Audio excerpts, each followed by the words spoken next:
Kita sudah baca di dalam Matius pasal yang ke-24 ayat 3 sampai ke-9. Kalau kita perhatikan di dalam ayat 5 sampai ayat ke-7, banyak kita mungkin berpikir bahwa kejadian-kejadian yang sudah berlalu di sini dikatakan akan ada penyesat yang menggunakan nama Yesus, akan ada gempa bumi di mana-mana, akan ada kelaparan di mana-mana, akan ada bunyi perang di mana-mana.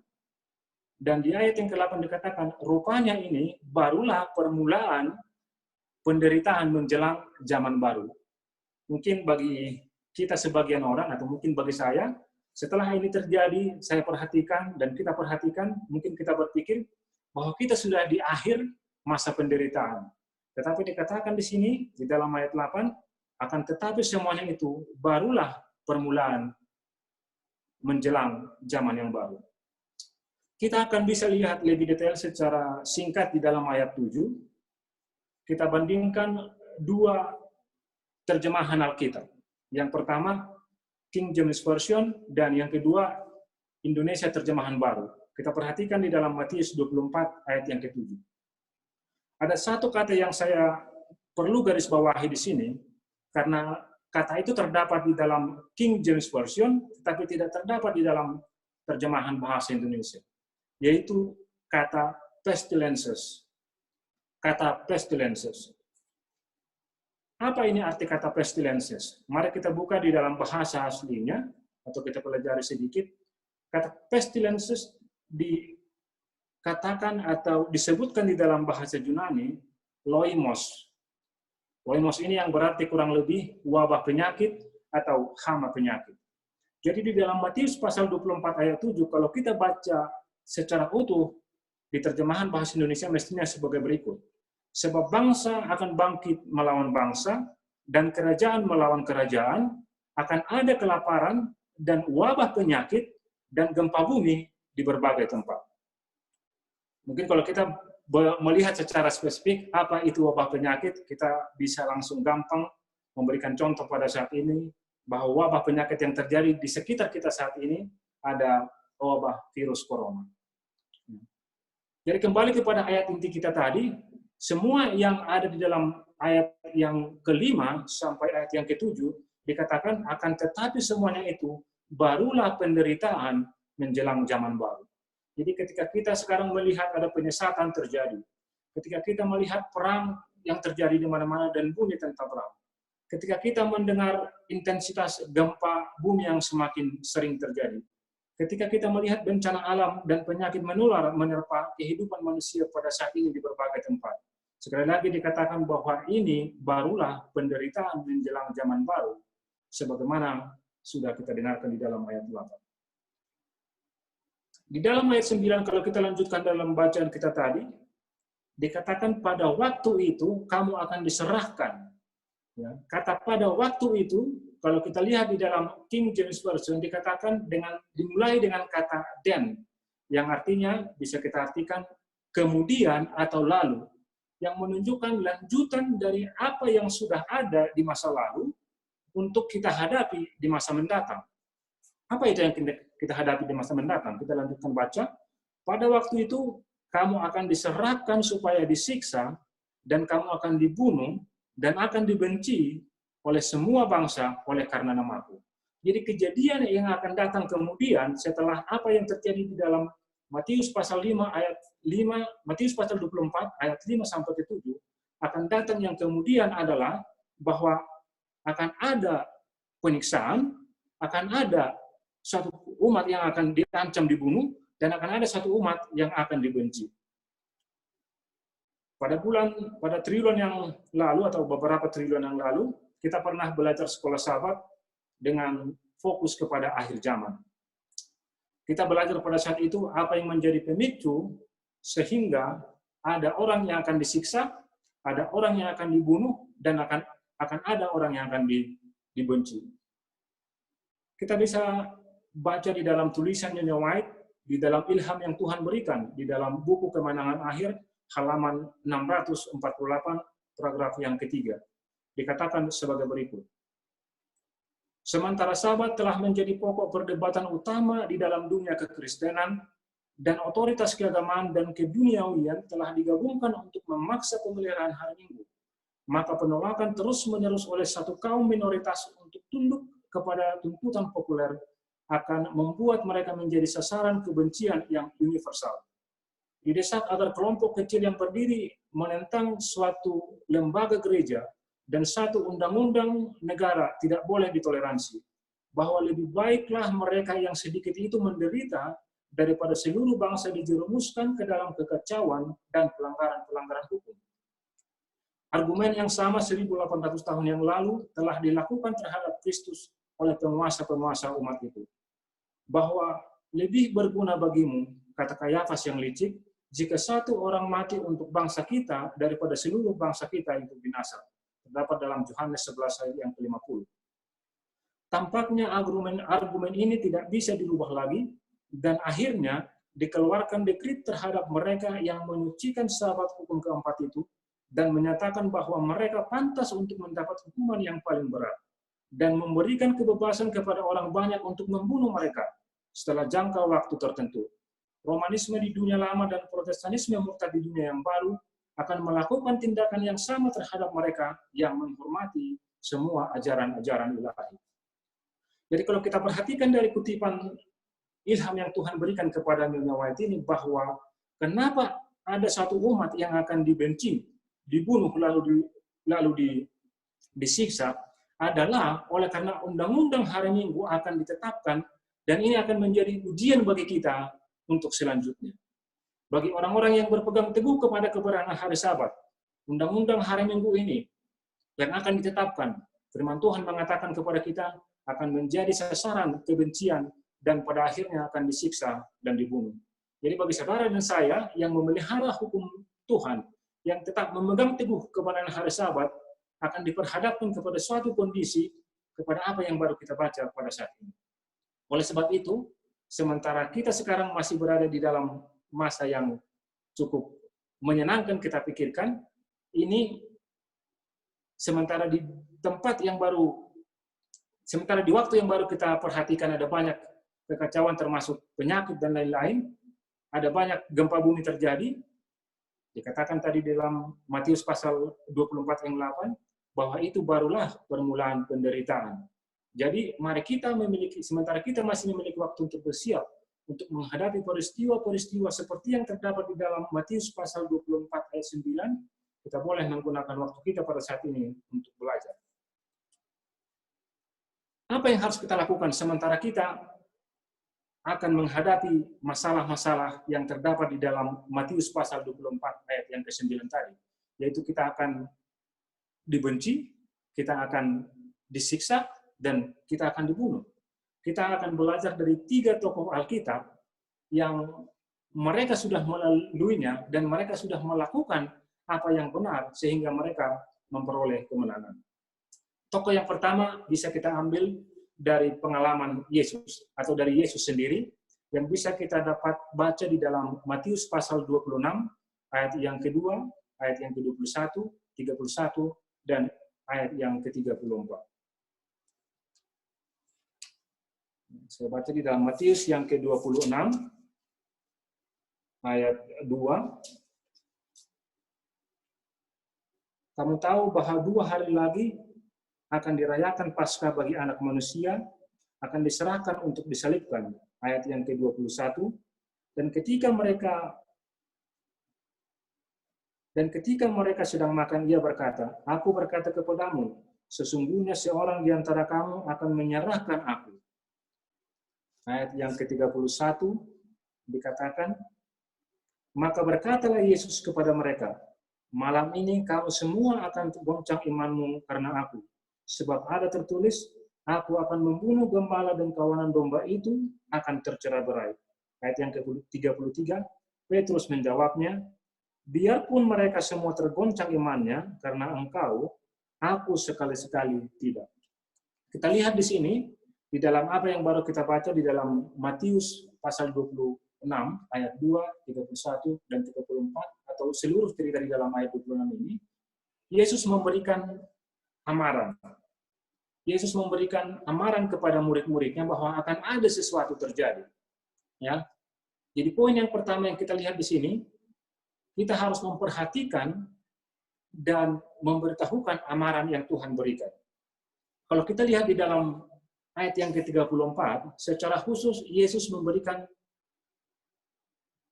bercakap dengan Petrus. Ya, Petrus mengatakan di dalam ayat yang ke-34, Petrus merespon apa yang Yesus katakan. Dikatakan, aku tidak akan menyangkal engkau. Itu salah satu yang kita lihat di situ. Tetapi Yesus mengatakan di dalam ayat yang ke-34, aku berkata kepadamu, sesungguhnya malam ini, sebelum ayam berkokok, engkau telah menyangkal aku sebanyak 3 kali. Jadi kita lihat di sini bagaimana Yesus memberikan amaran kepada Petrus akan apa yang terjadi di kemudian setelah pertemuan mereka pada saat itu. Jadi poin yang pertama yang kita harus garis bawahi di dalam kehidupan kita sekarang ini, kita harus memperhatikan amaran, dan bukan untuk kita sendiri, tetapi juga memberitahukannya kepada yang lain, sebagaimana Yesus telah memberikan amaran dan memberikannya kepada yang lain. Kita bisa lihat apa yang dialami Petrus, ya. Apa konsekuensinya bagi Petrus? Kita tahu bahwa konsekuensinya bagi Petrus, setelah Petrus mengatakan bahwa saya tidak akan menyangkal engkau, tidak berapa lama kemudian bahwa Petrus menyangkal Yesus sebanyak 3 kali. Kalau kita baca di dalam tulisan Ellen White, di dalam Kerinduan Segala Zaman, halaman 316, di paragraf ketiga, dikatakan seperti ini. Sekarang suara Petrus kedengaran menyanggah dengan keras. Biarpun mereka semua tergoncang imannya, tetapi aku tidak. Di ruangan atas ia telah berkata, aku akan memberikan nyawaku kepadamu. Yesus telah mengamarkan dia bahwa pada malam itu juga akan menyangkal juru selamatnya. Sekarang Kristus mengulangi amaran itu. Aku berkata kepadamu, sesungguhnya pada hari ini, malam ini juga, sebelum ayam berkokok 2 kali, engkau telah menyangkal aku 3 kali. Tetapi Petrus hanya berkata lebih keras lagi, sekalipun aku harus mati bersama-sama engkau, aku takkan menyangkal engkau. Semua yang lain pun berkata demikian. Dalam keyakinan mereka pada diri mereka sendiri, mereka menyangkal ucapan yang diulang-ulangi oleh Dia yang mengetahui. Mereka tidak bersedia untuk ujian itu. Bila penggodaan menimpa mereka, mereka akan mengerti kelemahan mereka sendiri. Ketika Petrus mengatakan ia akan mengikuti Tuhannya ke penjara sampai kepada kematian, ia maksudkan demikian, dengan sungguh-sungguh, tetapi ia tidak mengetahui akan dirinya sendiri. Jauh di lubuk hatinya terdapat unsur-unsur kejahatan yang akan dihidupkan oleh keadaan. Kecuali ia diajarkan sadar akan bahayanya, hal ini akan terbukti menjadi kebinasaan yang kekal. Juru selamat melihat dalam sifat cinta diri sendiri dan keyakinan yang akan melebihi kasihnya kepada Kristus sekalipun. Banyak kelemahan dosa yang tidak ditaklukkan, semangat yang gegabah, perangai yang tidak disucikan, sikap tidak peduli dan memasuki penggodaan, telah dinyatakan dalam tabiatnya. Amaran Kristus yang sungguh-sungguh merupakan suatu panggilan untuk menyelidiki hati. Perlu bagi Petrus untuk tidak mempercayai dirinya sendiri dan mempunyai iman yang lebih dalam pada Kristus. Sekiranya dengan kerendahan hati ia telah menerima amaran itu, ia akan dapat memohon kepada gembalanya, kawanan domba untuk menjaga-jaga dombanya. Ketika danau Galilea ia hampir tenggelam, ia berseru, Tuhan, tolong aku. Lalu tangan Kristus direntangkan untuk memegang tangannya. Demikian juga sekarang, sekiranya ia telah berseru kepada Yesus, selamatkan aku dari diriku sendiri, ia akan terpelihara. Tetapi Petrus merasa bahwa ia tidak dipercayai, dan ia berpendapat bahwa hal ini bengis adanya. Perasaannya sudah dilukai, dan ia menjadi lebih gigih dalam keyakinan kepada diri sendiri. Pelajaran yang kita lihat dari Petrus di sini, bahwa Petrus ini sudah diberikan amaran, tetapi dia tidak mengindahkan amaran itu oleh karena dia sangat terlalu percaya diri dan terlalu yakin kepada kemampuan diri sendiri. Ketika kita sudah diamarkan, pelajaran bagi kita, mungkin kita sudah banyak belajar sehingga kita merespon seperti apa yang diberikan respon oleh Petrus. Kita tidak boleh sombong rohani sebagaimana yang Petrus telah berikan jawaban kepada Kristus. Kita tidak boleh merasa mampu dan kita tidak boleh merasa kuat dan percaya kepada diri sendiri.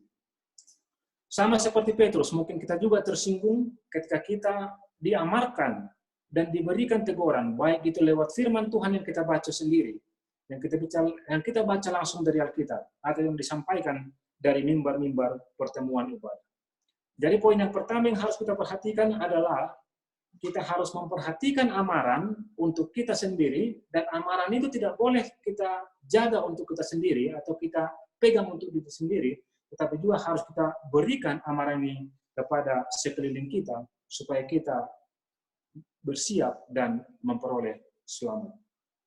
Poin yang kedua adalah kita harus berdoa. Di dalam buku The Prayer, halaman 275, paragraf 1 dikatakan, doa pada masa-masa damai akan mempersiapkan umat Tuhan bagi masa kesukaran. Poin yang kedua, saya ulangi lagi, kita harus banyak berdoa. Pada saat ini kita bisa masih kategorikan bahwa kita ini berada di dalam situasi yang aman. Kita mungkin terhalang datang ke gereja, tetapi seluruh aktivitas yang lain masih bisa kita lakukan dengan bebas pada saat ini. Kita masih boleh menjual, kita masih boleh membeli, bahkan kita boleh masih bebas melakukan apa yang kita lakukan pada saat ini, walaupun di dalam keterbatasan tertentu. Jadi pada saat ini, ketika situasi masih sangat damai, kita ditekankan di sini harus mempersiapkan diri kita untuk suatu kesukaran yang akan datang di kemudian hari. Dengan apa kita harus mempersiapkan diri kita? Dengan banyak berdoa. Berbicara tentang doa, kita akan melihat bagaimana pengalaman 3 tokoh Alkitab dan bagaimana mereka dimenangkan lewat mereka banyak berdoa. Dan bagaimana mereka dihadapkan menghadapi apa yang terdapat di dalam Matius pasal 24 ayat 9, yaitu ketika mereka mau disiksa, ketika mereka dibenci, dan ketika mereka mau dibunuh. Kita belajar dari 3 tokoh yang terdapat di Alkitab. Yang pertama, kita belajar dari Yesus, kita belajar dari Daniel, dan kita belajar dari Esther. Bagaimana dengan Yesus? Kita bisa dapati di dalam Matius 26 ayat 38 sampai ayat yang ke-39. Di dalam Matius pasal 26 ayat 38 dan 39. Saya bacakan Matius 26 ayat 38 dan 39, dikatakan seperti ini. Lalu katanya kepada mereka, hatiku sangat sedih, seperti mau mati rasanya. Tinggallah di sini dan berjaga-jagalah dengan aku.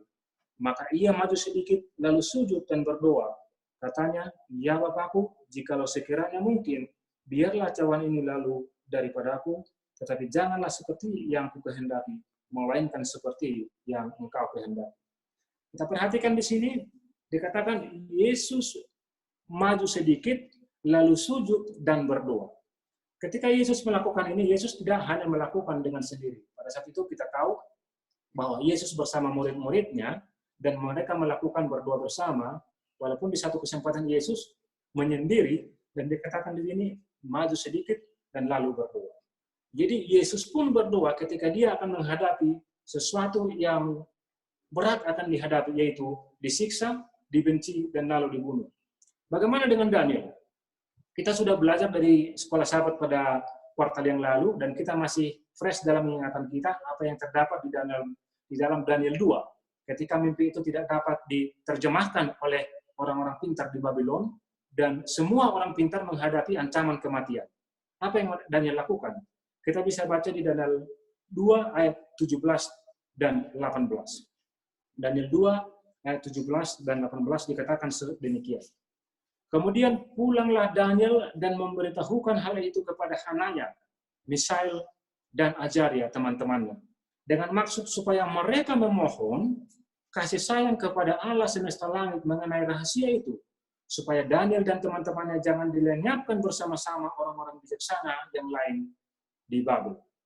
Jadi ketika Daniel menghadapi situasi ancaman kematian, ancaman dibunuh, Daniel dengan segera bersama kawan-kawannya, mereka memohon dalam doa supaya Tuhan mengasihi mereka untuk menyingkapkan apa arti mimpi itu kepada mereka. Jadi kita perhatikan tadi, Yesus berdoa, Daniel berdoa. Bagaimana dengan Esther? Esther bisa kita baca di dalam Esther 4 ayat yang ke-16. Kita buka Alkitab kita di dalam Esther pasal 4 ayat yang ke-16. Dikatakan demikian. Pergilah, kumpulkanlah semua orang Yahudi yang terdapat di Susan dan berpuasalah untuk aku. Janganlah makan dan janganlah minum 3 hari lamanya. Baik waktu malam, baik waktu siang, aku serta dayang-dayangku pun akan berpuasa demikian. Dan kemudian aku akan masuk menghadap raja. Sungguh pun berlawanan dengan undang-undang, kalau terpaksa aku mati, biarlah aku mati. Kita lihat pengalaman Esther. Ketika semua orang Ibrani pada saat itu yang berada di dalam kerajaan itu akan disiksa, bahkan diancam untuk dibunuh, Esther melakukan berpuasa. Dan dikatakan kepada teman-temannya orang Yahudi, berdoalah dan berpuasa sama seperti aku dan dayang-dayangku akan melakukan hal yang sama. Jadi kalau kita perhatikan ketiga tokoh ini, bagaimana Yesus, Daniel, dan Esther, ketika mereka dihadapkan kepada ancaman kematian, ancaman pembunuhan, mereka melakukan doa secara pribadi dan doa secara bersama-sama. Saudara-saudara, ketiga tokoh Alkitab ini sangat kuat di dalam ingatan kita. Ya. Pada saat ini mungkin ketika kita berada di dalam situasi seperti ini, kita masih sering berdoa kepada hal-hal yang kita butuhkan setiap hari. Kita mungkin belum dihadapkan kepada apa yang Yesus, Daniel, dan Esther alami. Tapi suatu saat kita pun akan dihadapkan kepada suatu hal yang sama oleh karena kita memegang kebenaran. Pada saat ini gereja kita, Gereja Masih Advent hari ke-7, mendorong kita dengan tema doa-doa yang kita sudah sering dengarkan di dalam Alkitab, di dalam gereja.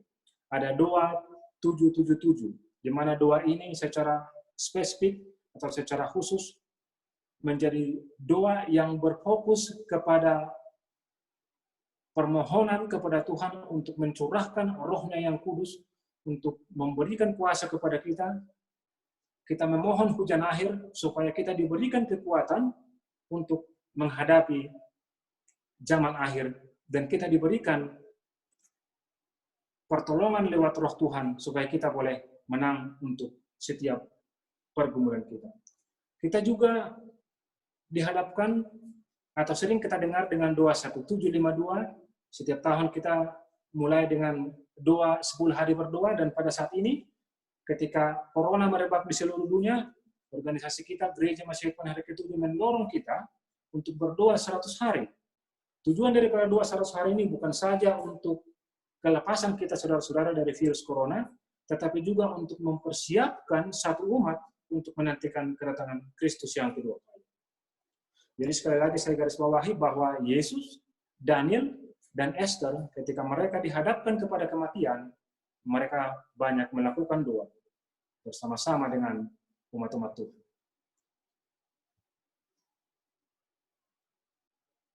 Lalu apa yang harus kita doakan?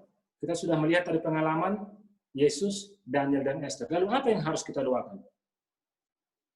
Pada saat ini mungkin kita lebih banyak berdoa kepada kebutuhan kita. Kita berdoa kepada kesehatan kita, kita berdoa kepada pekerjaan kita berdoa kepada pendidikan kita. Tentu saudara-saudara ini bukan sesuatu yang salah. Tetapi kita di dalam kehidupan kita sekarang ini, kita harus lebih banyak mendoakan kepada waktu yang di depan untuk mempersiapkan kita menghadapi akan kesukaran-kesukaran yang akan terjadi di akhir zaman, sebagaimana yang Yesus alami, yang Daniel alami, dan Esther alami. Kita akan belajar 7 poin secara singkat, apa yang harus kita doakan. Poin yang pertama, apa yang harus kita doakan adalah berdoa agar semakin mengenal Tuhan. Kita bisa dapatkan ini di dalam Yohanes 17 ayat 3. Dalam Yohanes 17 ayat yang ketiga, saya bacakan dalam Yohanes 17 ayat 3, dikatakan, inilah hidup yang kekal itu, yaitu bahwa mereka mengenal Engkau satu-satunya Allah yang benar, dan mengenal Yesus Kristus yang telah engkau utus. Dikatakan di sini bahwa Yesus berdoa supaya kita mengenal Bapa dan mengenal Yesus. Kita baca lagi di dalam Yeremia 9 ayat 23 dan 24. Yeremia pasal 9 ayat yang ke-23 dan 24. Dikatakan seperti ini. Beginilah firman Tuhan. Janganlah orang bijaksana bermegah karena kebijaksanaannya.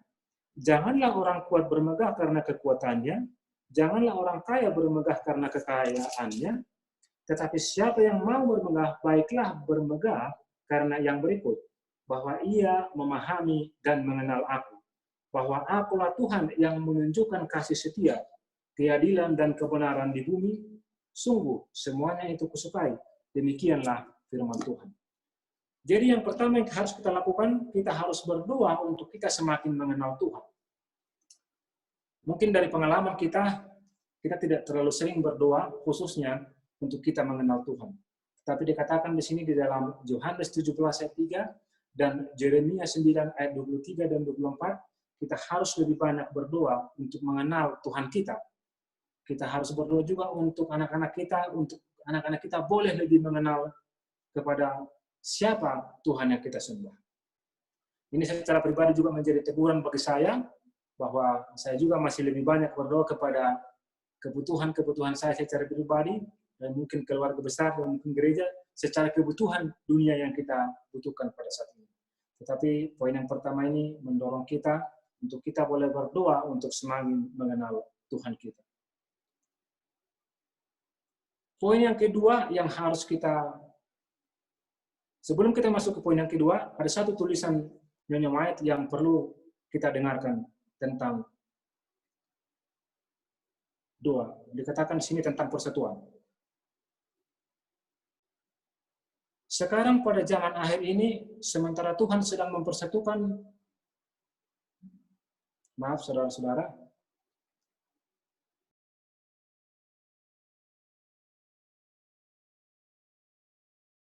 Yohanes pasal yang ke-17, seluruh tema di pasal 17 ini adalah tentang persatuan.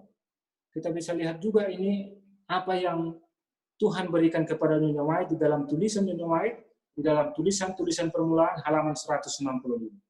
Dikatakan seperti ini. Sekarang pada zaman akhir ini, sementara Tuhan sedang mempersatukan anak-anaknya ke dalam persekutuan iman, kebutuhan akan keteraturan adalah lebih besar daripada sebelumnya, sebab sementara Tuhan mempersatukan anak-anaknya, setan dan malaikat-malaikatnya yang jahat sangat sibuk mencegah persatuan ini dan hendak menghancurkan. Jadi kita lihat di sini, di poin yang kedua, kita perlu berdoa bagi persatuan umat Tuhan. Sama seperti apa yang dialami oleh Yesus. Yesus juga berdoa untuk persatuan murid-muridnya, karena murid-muridnya mempunyai latar belakang yang berbeda, mempunyai kepribadian yang berbeda-beda, dan banyak hal yang berbeda dari murid-muridnya. Untuk itu Yesus berdoa untuk mereka supaya mereka mempunyai persatuan dan mempunyai satu misi yang sama untuk mempersiapkan umat kepada kedatangan Tuhan yang kedua kali. Poin yang ketiga yang kita pelajari adalah berdoa agar memahami nubuatan dan bisa mengabarkan nubuatan ini. Kita baca ini di dalam Daniel 2 ayat 17 sampai 19. Kita baca di dalam Daniel pasal 2 ayat yang ke-17 sama dengan ayat yang ke-19. Daniel 2 ayat 17, kemudian pulanglah Daniel dan memberitahukan hal itu kepada Hananya dan Azaria teman-temannya, dengan maksud supaya mereka memahami kasih sayang kepada Allah semesta langit mengenai rahasia itu, supaya Daniel dan teman-temannya jangan dilenyapkan bersama-sama dengan orang-orang bijaksana yang lain di Babel. Maka rahasia itu disingkapkan kepada Daniel dalam suatu penglihatan malam, lalu Daniel memuji Allah semesta alam. Apa yang kita lihat di dalam poin yang ketiga ini? Berdoa agar memahami nubuatan dan bisa mengabarkannya. Poin yang kita harus ambil dari sini, kita harus memahami nubuatan. banyak mungkin dari kita yang enggan belajar nubuatan atau berpikir bahwa nubuatan itu sangat susah dipahami dan sangat complicated. Tetapi dikatakan di sini, sebagaimana yang Daniel alami, Daniel berdoa supaya nubuatan itu disingkapkan bagi mereka, dan bukan hanya untuk mereka saja, tetapi untuk mereka beritahukan kepada orang lain dengan tujuan untuk keselamatan semua orang pintar di Babel pada saat itu. Jadi ketika kita sudah belajar nubuatan-nubuatan seperti apa yang sudah kita pelajari pada saat ini, secara khusus pada kuartal yang lalu, ini bukan hanya untuk kita, tetapi kita harus memberitahukan kepada orang lain untuk tujuan keselamatan orang-orang lain juga. Di dalam buku Testimonies to Minister, halaman 113, paragraf kedua, dikatakan seperti ini. Marilah kita memberi lebih banyak waktu mempelajari Alkitab. Kita tidak memahami Alkitab sebagaimana seharusnya. Kitab Wahyu dibuka dengan suatu perintah bagi kita untuk memahami petunjuk yang termuat di dalamnya. Berbahagialah ia yang membacakan dan mereka yang mendengarkan kata-kata nubuatan ini. Wahyu 1 ayat 3. Tuhan mengatakan dan menuruti apa yang ada tertulis di dalamnya, sebab waktunya sudah dekat. Ketika kita sebagai suatu umat memahami apa yang buku ini maksudkan bagi kita, akan terlihat suatu kebangunan yang besar di antara kita.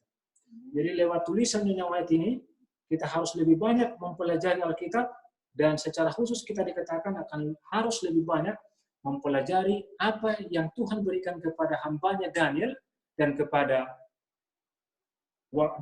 Yohanes yang menuliskan kitab Wahyu.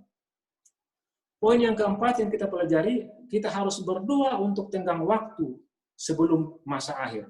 Mari kita baca di dalam Wahyu 7 ayat 1 sampai 3. Mungkin salah satu dari antara kita boleh membacakan, mungkin saudara Jose boleh membaca. Saudara Jose boleh membaca Wahyu 7 ayat 1 sampai 3.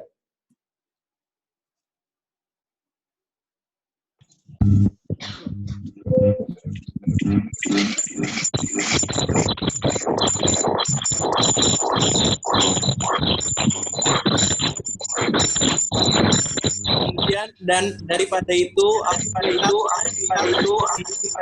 penjuru mereka menahan tempat angin bumi.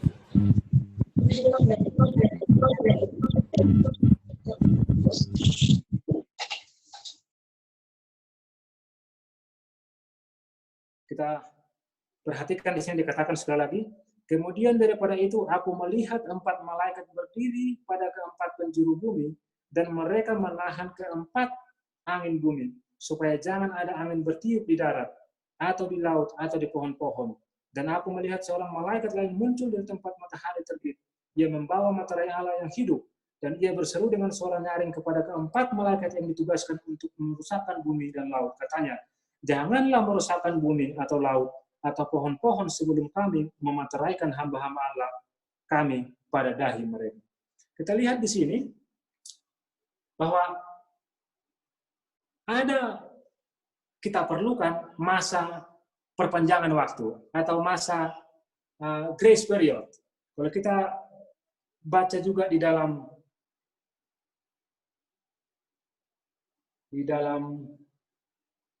tulisan Nyonya White yang ada di buku The Prayer, halaman 274 paragraf ketiga,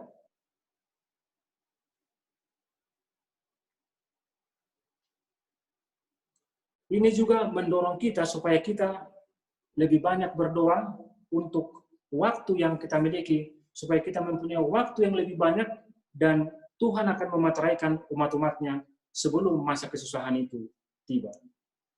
Jadi kita harus mengerjakan pokok-pokok doa yang kita sudah doakan, bukan saja hanya kita doakan sebagaimana kita doakan seperti biasa, tetapi kita harus mendoakannya, mengerjakannya.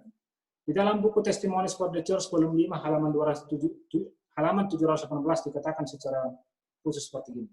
Secara khusus kita dengan iman yang tidak goyah mencari Tuhan agar kasih karunia dan kuasa diberikan kepada umatnya sekarang. Kita tidak percaya bahwa waktunya sudah sepenuhnya tiba ketika kebebasan kita dibatasi. Nabi berkata, kemudian daripada itu aku melihat 4 malaikat berdiri pada keempat penjuru bumi, dan mereka menahan keempat angin bumi, supaya jangan ada angin bertiup di darat, atau di laut, atau di pohon-pohon. Dan aku melihat seorang malaikat lain muncul dari tempat matahari terbit. Ia membawa materai Allah yang hidup, dan ia berseru dengan suara nyaring kepada keempat malaikat yang ditugaskan untuk merusakkan bumi dan laut. Katanya, janganlah merusakkan bumi atau laut, atau pohon-pohon, sebelum kami memeteraikan hamba-hamba Allah kami pada dahi mereka. Ini menunjukkan kepada suatu pekerjaan yang kita harus lakukan saat ini. Suatu tanggung jawab yang sangat besar diberikan kepada pria dan wanita pendoa di seluruh penjuru untuk meminta agar Tuhan menahan langit yang jahat dan memberi masa tenggang beberapa tahun lagi untuk bekerja bagi Tuhan. Marilah kita berseru kepada Tuhan agar malaikat dapat menahan 4 mata angin hingga pekabar-pekabar diutus ke seluruh bagian di dunia dan akan mengabarkan suatu amaran menentang ketidaktaatan akan hukum Yehova. Terdapat di dalam Testimonies for the Church, volume 5, halaman 718. Jadi kita juga perlu berdoa untuk tenggang waktu yang boleh kita gunakan untuk memperbaiki hidup kita, menjangkau orang lain, dan sementara kita dipersiapkan untuk dimateraikan oleh Tuhan. Poin yang kelima, kita harus berdoa untuk persiapan hati umat Tuhan. Kita baca di dalam kutipan buku Letters dan Manuskrip halaman 115 dalam buku yang Tuhan ilhamkan kepada hambanya White dikatakan seperti ini. Sekaranglah waktunya bagi kita untuk melakukan tugas yang telah ditetapkan bagi kita. Sekaranglah waktunya bagi kita untuk menyatakan iman yang hidup. Saya meminta engkau untuk bersiap bagi apa yang akan terjadi atas bumi ini. Bala sampar, peperangan dan kekacauan di antara bangsa-bangsa. Saya berdoa agar Tuhan menahan 4 mata angin sampai hamba-hamba Tuhan dimeteraikan pada dahi mereka. Kita tidak memiliki waktu untuk ragu-ragu akan 2 pendapat. Marilah kita melakukan pekerjaan yang harus dilakukan di masa-masa akhir ini. Persiapkanlah hatimu sendiri agar disucikan, dimurnikan, diangkat, dan dimuliakan. Kita juga bisa baca di dalam Yehezkiel 36 ayat yang ke-26. Yehezkiel 36 ayat yang ke-26 saya bacakan. Dikatakan seperti ini. Kamu akan kuberikan hati yang baru dan roh yang baru di dalam batinmu, dan aku akan menjauhkan dari tubuhmu hati yang keras dan kuberikan kepadamu hati yang taat. Tuhan mengatakan dan berjanji akan memberikan kita hati yang baru, bukan hati yang diperbaiki.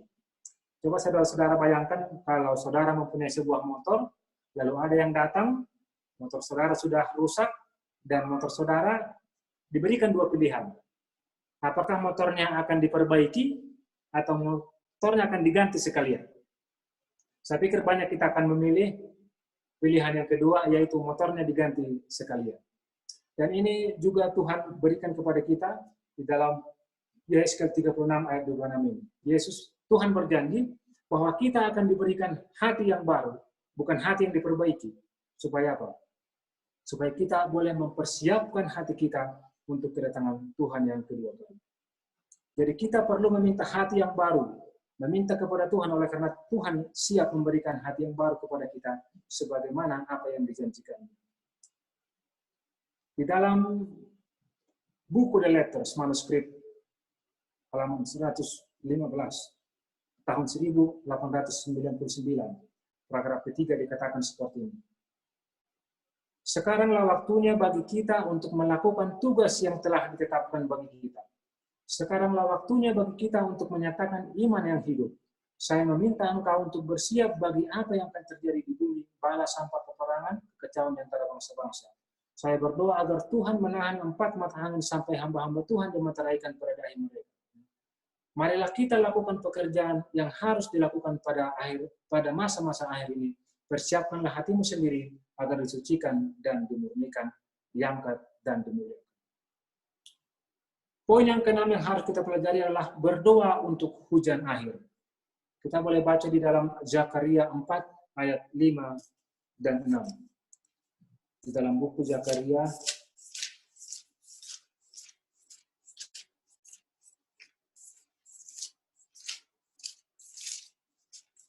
Di dalam buku Zakaria 4 ayat 5 dan 6 dikatakan seperti ini. Maka berbicaralah malaikat yang berbicara dengan aku itu, katanya kepadaku, tidakkah engkau tahu apa arti semuanya ini? Jawabku, tidak Tuanku. Maka berbicaralah ia, katanya, inilah firman Tuhan kepada Zerubabel bunyinya, bukan dengan keperkasaan dan bukan dengan kekuatan, melainkan dengan rohku, firman Tuhan semesta alam. Jadi poin yang keenam yang harus kita pelajari, kita berdoa untuk hujan akhir. Kita berdoa kita tidak boleh mengandalkan diri kita. Kita tidak boleh mengandalkan kekuatan kita. Sebab dikatakan di sini bukan oleh karena kekuatan, tetapi Tuhan mengatakan oleh karena rohku, kata Tuhan kepada kita. Kita boleh baca apa yang White tuliskan tentang doa di hujan akhir ini di dalam buku The Prayer, halaman 277, paragraf yang ketiga. Dikatakan seperti ini. Kita tidak dapat bergantung pada formalitas atau aktivitas biasanya yang secara luar. Apa yang kita butuhkan sekarang adalah dihidupkannya pengaruh Roh Kudus Tuhan, bukan dengan keperkasaan dan bukan dengan kekuatan, melainkan dengan rohku firman Tuhan semesta alam. Berdoalah senantiasa dan berjagalah dengan melakukan sesuai dengan apa yang didoakan. Sementara engkau berdoa, percayalah kepada Tuhan. Inilah waktunya bagi hujan akhir, ketika Tuhan akan memberikan dengan limpahnya rohnya. Bertekunlah dalam doa dan berjaga-jagalah dalam doa. Jadi kita bisa menghadapi masa kesukaran kalau Roh Kudus Tuhan berada dengan kita. Oleh karena dengan kekuatan kita sendiri, kita tidak akan dapat melewati masa-masa kesukaran yang akan kita hadapi. Tetapi janji Tuhan mengatakan, bukan dengan keperkasaan dan bukan dengan kekuatan, melainkan dengan rohku, firman Tuhan semesta alam. Poin yang ketujuh yang harus kita lakukan adalah berdoa untuk keampunan dosa. Kita boleh baca ini apa yang hambanya Nenek White katakan di dalam buku The Prayer, halaman 279, paragraf yang ketiga. Dikatakan seperti ini. Yakub tidak bisa diusir dari hadapan Tuhan. Ia tahu bahwa Tuhan berbelas kasihan dan ia memohon belas kasihan Tuhan. Ia menunjuk kepada duka cita dan pertobatan di masa lalu karena kesalahannya, dan mendesak permohonannya untuk terbebas dari tangan Esa. Desakannya itu selanjutnya sepanjang malam. Sementara ia memeriksa kesalahan-kesalahannya di masa lalu, ia hampir menjadi putus asa. Tetapi ia tahu bahwa ia harus memperoleh pertolongan dari Tuhan atau binasa. Ia memegang erat malaikat tersebut dan menyampaikan permohonan dengan tangisan yang sungguh-sungguh, sehingga ia menang. Hal demikian juga harus dilakukan oleh orang-orang benar. Pada saat ini, saudara-saudara, ketika kita membaca ini, apa yang Yakub alami, kita tahu bahwa Yakub bergumul sampai malaikat itu memberkati dia. Pada saat ini juga kita harus bergumul dengan apa dosa-dosa kita yang belum kita akui kepada Tuhan. Mungkin dosa kita beberapa saat yang lalu, dosa-dosa kita yang lama yang mungkin kita ingat, tetapi kita tidak mau akui kepada Tuhan. Bahkan kita harus berdoa kepada Tuhan supaya kita diingatkan akan apa dosa-dosa kita yang belum kita ingat, supaya kita boleh datang kepada Tuhan menghadapkan itu, supaya kita boleh mengakuinya di hadapan Tuhan, supaya kita dibersihkan semua dari dosa-dosa kita. Dan kita akan mengalami seperti apa yang Yakub alami. Ketika kita bergumul, datang mengakui dosa-dosa kita. Kita bergumul mengakui berkat Tuhan. Kita akan mendapat kekuatan sama seperti yang diberikan kepada Yakub. Dia mendapat kemenangan, dia diberkati. Kita lanjutkan bacaannya. Sementara mereka memeriksa kejadian-kejadian di kehidupan masa lalu mereka, dan harapan hampir hilang. Tetapi sementara mereka menyadari bahwa ini adalah masalah hidup atau mati, mereka dengan sungguh-sungguh berseru kepada Tuhan dan meminta kepadanya terkait duka cita mereka dan pertobatan mereka akan banyak dosa-dosa mereka. Dan mereka akan menunjuk kepada janjinya, kecuali kalau mereka mencari perlindungan kepadaku dan mencari damai dengan aku. Yang mencari damai dengan aku, inilah yang akan menjadi pemohon mereka yang sungguh-sungguh kepada Tuhan siang dan malam. Jadi di garis bawah di sini bahwa kita harus menjadi pemohon, memohon kepada Tuhan akan setiap dosa-dosa kita. Supaya dengan demikian Sebagaimana Tuhan janjikan di sini, bahwa Tuhan akan memberkati kita.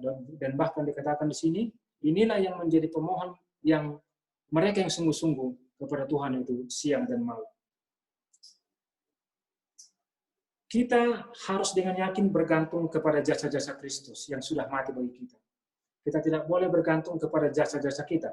Dan sama seperti yang Yakub telah lakukan, dia sama sekali tidak bergantung kepada kekuatannya, dia tidak bergantung kepada jasanya. Tetapi dia sepenuhnya datang mengakui apa yang sudah dia lakukan salah dan mengakuinya kepada Tuhan, sehingga Tuhan memberkati dia. Jadi poin yang ketujuh, kita harus mengakui dosa-dosa kita. Di dalam buku The Prayer halaman 279 paragraf ketiga dikatakan seperti ini, setan akan menaruh setiap alatnya agar ia dapat menarik perhatian orang-orang dari perkara yang ada di hadapan mereka. Ia akan berusaha untuk membuat kekacauan di antara kita, menyebabkan pernyataan berbagai pendapat yang berbeda supaya umat-umat Tuhan tidak didapati pada posisi mereka yang sebenarnya.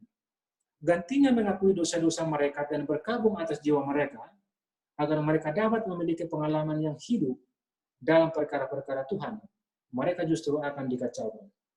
Oleh sebab itu, saudara-saudara, sangat penting bagi kita untuk berdoa untuk keampunan dosa kita. Kita mengakui dosa kita di hadapan Tuhan. Ketika kita melakukan ini, pada saat sekarang, kita tidak memiliki waktu untuk berselisih satu sama yang lain. Dikatakan setan berusaha agar kita tidak melakukan ini. Setan akan banyak memberikan gangguan, tetapi kita harus yakin dengan berdoa dan mengakui dosa-dosa kita. Karena ia tahu kalau kita tidak melakukannya, akan lebih mudah bagi setan untuk mengacaukan kita sebagai satu umat. Jadi apa yang harus kita doakan saudara-saudara? Sama seperti pengalaman Yesus, Daniel, dan Esther, ketika mereka menghadapi ancaman kematian, seperti apa yang terdapat di dalam Matius pasal 24 ayat yang ke-9 itu, kita harus mempunyai pokok doa yang sungguh sangat spesifik. Kita sudah belajar secara singkat 7, yaitu kita harus mendoakan agar kita semakin mengenal Tuhan, agar kita boleh bersatu, kita harus berdoa agar memahami nubuatan dan bisa mengabarkannya. Kita harus berdoa untuk waktu tenggang sebelum masa akhir. Kita harus berdoa untuk persiapan hati kita sebagai umat Tuhan. Kita harus berdoa untuk kecurahan hujan akhir. Dan kita harus berdoa untuk keampunan dosa-dosa kita. Kembali ke dalam Matius pasal 24 ayat yang ke-3 sampai yang ke-9. Sebagaimana kita telah pelajari tadi bahwa apa yang terjadi di dalam Matius pasal 24 ayat 5 sampai 7 secara khusus, akan ada orang yang akan mengaku sebagai Mesias. Akan terjadi perang, akan terjadi gempa bumi, akan terjadi penyakit-penyakit, akan terjadi banyak masalah di muka bumi ini. Tetapi ini memberikan ingatan kepada kita bahwa ini semua barulah permulaan penderitaan sebelum kita memasuki zaman yang baru. Tetapi ayat 9, akan ada satu lanjutan yang kita harus hadapi. Untuk itu, sebelum kita menghadapi apa yang terdapat di dalam Matius pasal 24 ayat 9, yaitu ancaman dibenci, ancaman kematian, dan bahkan ancaman untuk dibunuh. Kita boleh melihat poin yang sudah kita pelajari pada saat ini, yaitu kita harus mempersiapkan diri menghadapi peristiwa-peristiwa ini dengan memperhatikan dan mengamalkan nubuatan seperti yang Yesus lakukan kepada Petrus, mengamalkan supaya mereka selamat, dan kita harus berdoa sebagaimana Yesus berdoa, sebagaimana Daniel berdoa, sebagaimana Esther berdoa. Berdoa bukan hanya kepada kebutuhan mereka sendiri, tetapi mereka berdoa untuk sesuatu yang mereka hadapi di masa-masa kesusahan. Dan mereka berdoa bukan hanya diri sendiri, tetapi juga berdoa sebagai umat, sebagai satu bangsa untuk keselamatan. Saudara sekalian, inilah pelajaran yang boleh saya bawakan pada hari Sabat ini. Kiranya lewat pelajaran ini, kita lebih boleh mempersiapkan diri kita untuk boleh memperhatikan setiap amaran dan amaran ini boleh kita aplikasikan dalam hidup kita, dan kita berikan kepada orang lain, dan kita juga banyak berdoa, supaya kita boleh dipersiapkan di masa yang damai ini, kepada masa kesukaran yang akan kita hadapi, dengan berdoa kepada 7 pokok doa yang sudah kita pelajari tadi. Kiranya Tuhan menolong kita, saya bawakan dalam nama Yesus. Amin. Amin. Baiklah, untuk meresponi firman yang baru kita dengarkan, mari kita